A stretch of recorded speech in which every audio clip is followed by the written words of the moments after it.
The Sea of Thieves has had a lot of content updates in the past, and obviously still present to this day, but it got me thinking how many there really were, and so in this video we're going to be ranking every single one of the content updates in my opinion.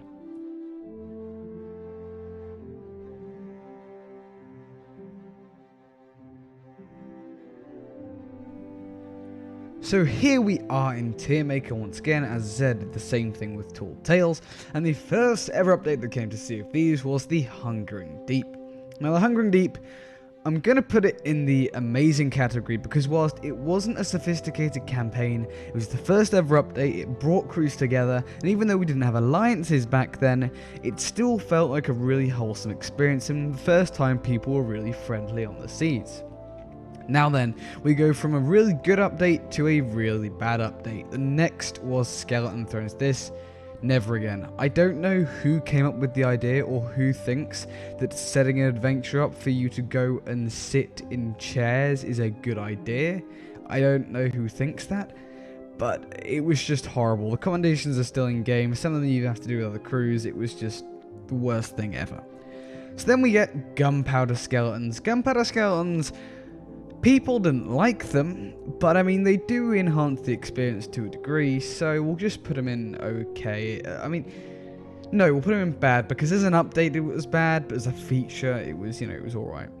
Sunken Curse comes along, the next build your adventure. Again, this is going in okay, and the reason for this is because nowadays they're really important in the story. Although they weren't back then, they are nowadays.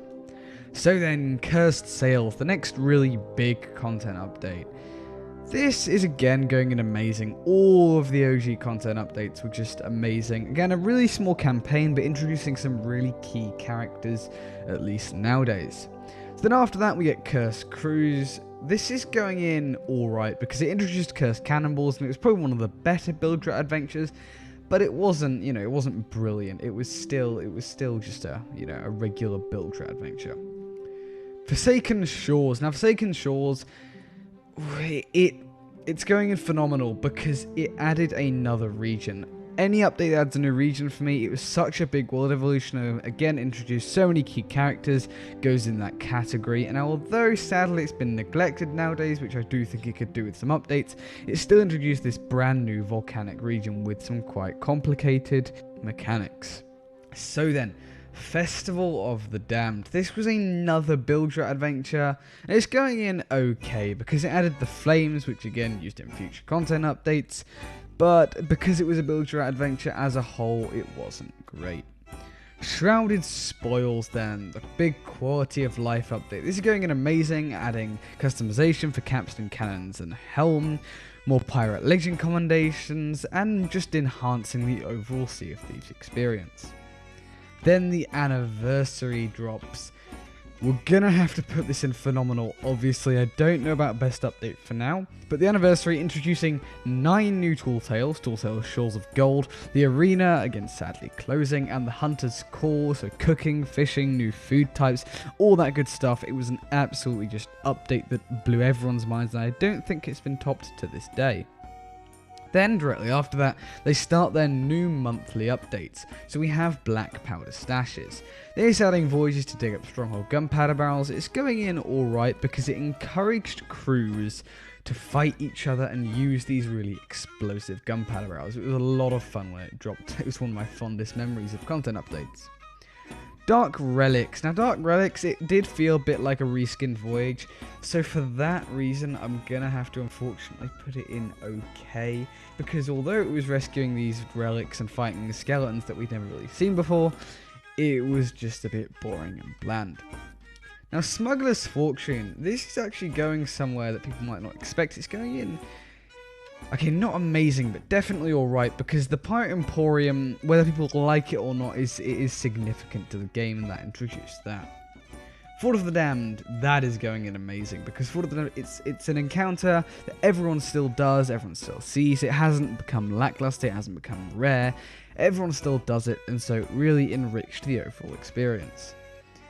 Seabound Soul. Now, I used to love this tale actually, but now I'm not overly fond of it, and I'm not sure why. It introduced fire, that's another thing in the update, so I guess it kind of has to get amazing because of that tall tale, and again because of fire. Now, Festival of Giving Year 1 rolls around, and we get the gifts, we get the advancement of the Reaper's hideout. I mean, it was alright. It wasn't, brilliant or anything, it wasn't groundbreaking, so, we'll put it in alright. Legends of the Sea, then. Now, Legends of the Sea, it was bad at first, but then when they added the Legend of Glitterbeard, it got a whole lot better. So we're going to put Legends of the Sea in alright again. Just got saved from being okay because of the Legends of the Glitterbeard.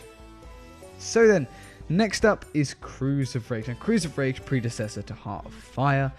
That was the update which added the massive money-making scheme. When this month was around, people grinded the special chest of Rage Voyages out for. They made so much money. Introduced a new cursed chest, all about that, so going in alright. Heart of Fire. Now this is, aside from A Pirate's Life, this is my second favourite tall tale. Straight and amazing, really sophisticated, a great experience for the player, and of course adding the new Thieves Haven runs for Pirate Legends and Blunderbombs. Now then, Ships of Fortune. Ships of Fortune is going straight to phenomenal. Emissaries changed the game forever, adding the Reaper's Bones, another really big thing.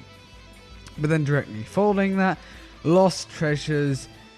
I would put it in bad, but it's going in okay, because even though it wasn't a great update in terms of it was a balance change update that always went down bad with players, quite controversial. It was 100% necessary. Definitely a quality of life. I think we got a few accessibility features with that as well, and we also got tall tale checkpoints as well.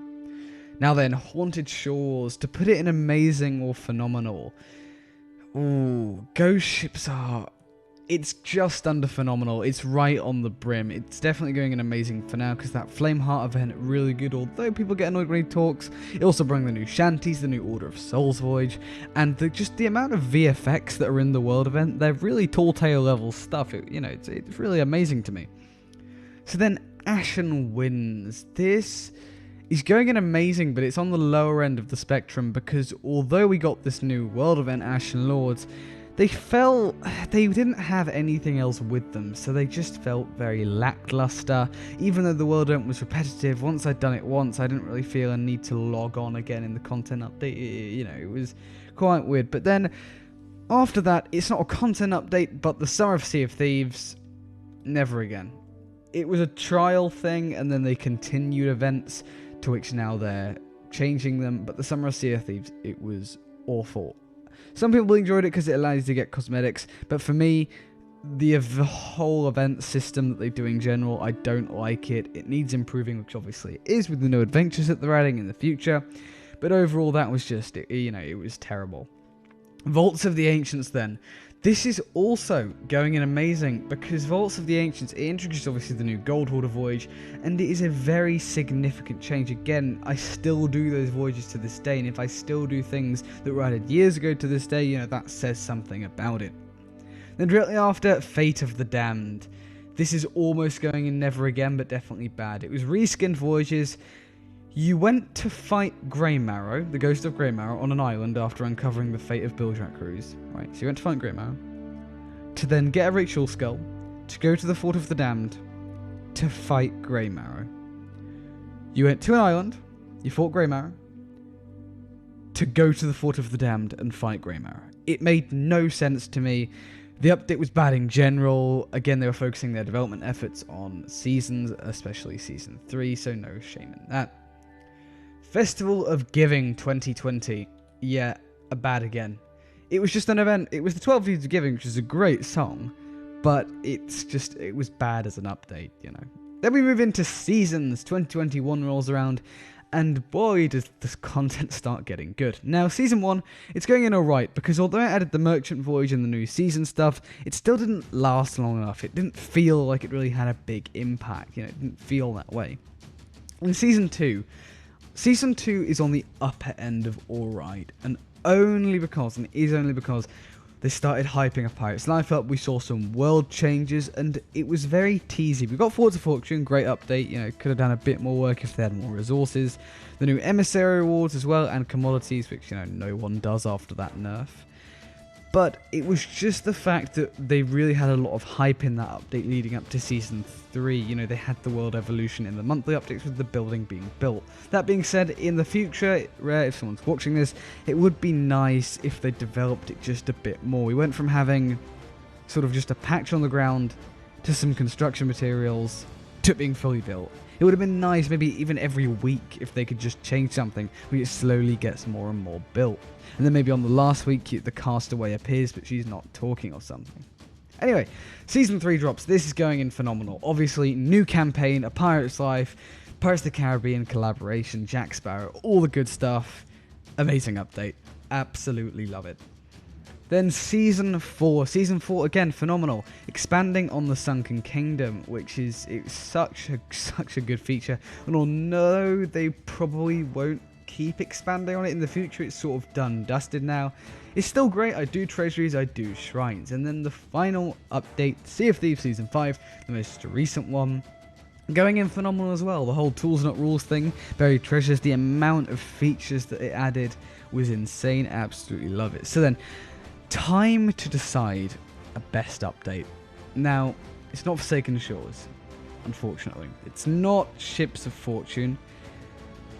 I don't think it's Season 5, and Season 4 only just doesn't quite cut it, so it's between Season 3 and the anniversary update. I suppose the way to think about it is, what could I not live without? Which one, if I had to get rid of one, would I get rid of?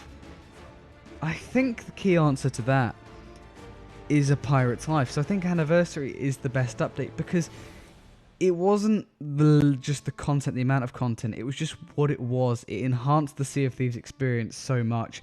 All the new food types, especially the fishing, you know, the companies, kicking off the campaign, and the arena, even though it's being closed at the time, you know, groundbreaking. So, you know, it really, that's my reasoning behind it. Now, Pirate's Life, obviously second best. You know, second best, Season 4, third best, and then I don't know about the rest, but definitely Anniversary, Season 3, then Season 4, in that order. They were all really, really amazing. So then, there we are. That is all of the Sea of Thieves update as of recording this, put into a Tearmaker and my personal opinions. Let me know what you think down in the comments below, as I'm really interested to see if you guys disagree or agree with me. I did this a few months back with Tall Tales and just thought I'd do it again to shake things up a bit. I don't normally do videos like this, especially as there's normally news to talk about with Sea of Thieves, with it being a live service game, and of course Shrouded Islands is right around the corner, but I thought I'd try something new for a change, so do let me know if you enjoyed. So thank you guys for watching, and if you did enjoy, consider leaving a like, it helps me out a ton, and also subscribing to stay up to date with all the latest Sea of Thieves news, as Shrouded Islands is right around the corner, so every time a single bit of evidence or news comes out about that, I'll be posting on it straight away. But anyways, thank you guys again, and I'll see you later.